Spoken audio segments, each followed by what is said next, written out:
Rahayu, para kadang kinasih Dinus TV di mana saja berada.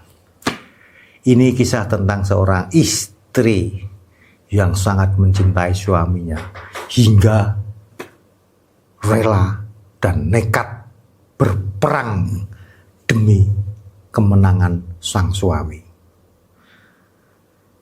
Banyak perempuan perkasa di Nusantara dari zaman dulu yang tak hanya melayani suaminya di dapur ataupun di atas ranjang saja, namun banyak pula yang berani maju ke medan perang melawan musuh suaminya dengan panah, pedang, keris, serta naik kuda. Salah satunya adalah Raden Ayu Matah Ati yang menjadi salah satu figur keperkasaan perempuan Jawa sebelum abad ke-20.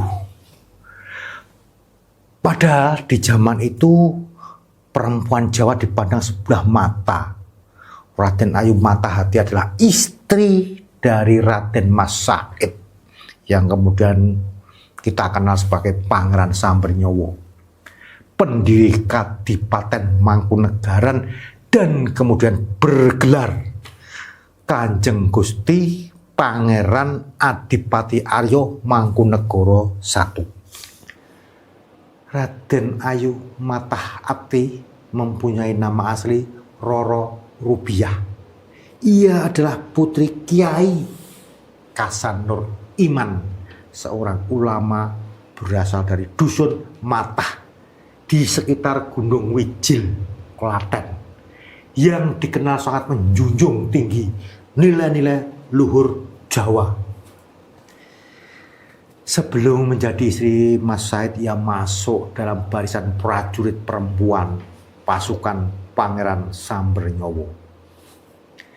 Dia bertemu dengan Raden Mas Said, cucu Amangkurat IV, ketika sedang bergerilya melawan Belanda dan Pakubuwono III. Raden Mas Said terpesona oleh kecantikan dan kecerdasan Roro Rubiah.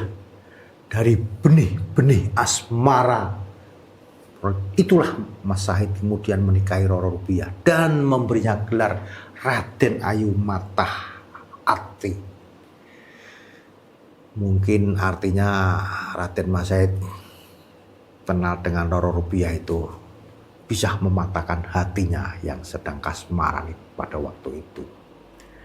Raden Ayu Matah Ati tidak hanya menjadi istri yang setia, tetapi juga menjadi prajurit yang perkasa.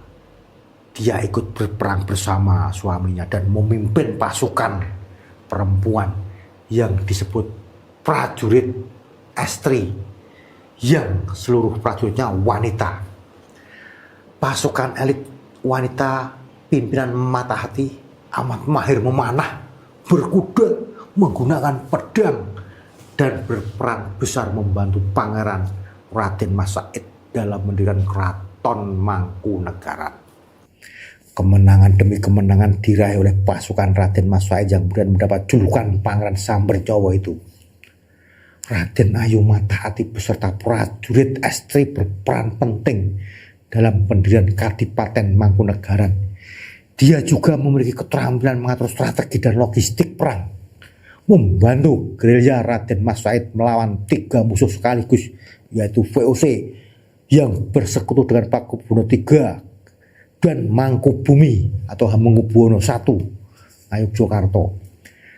Beberapa kali VOC mengajukan perundingan kepada Pangeran Sambernyowo, tetapi tetap tidak mau berkompromi dengan Belanda karena yakin akan kekuatan para pasukannya.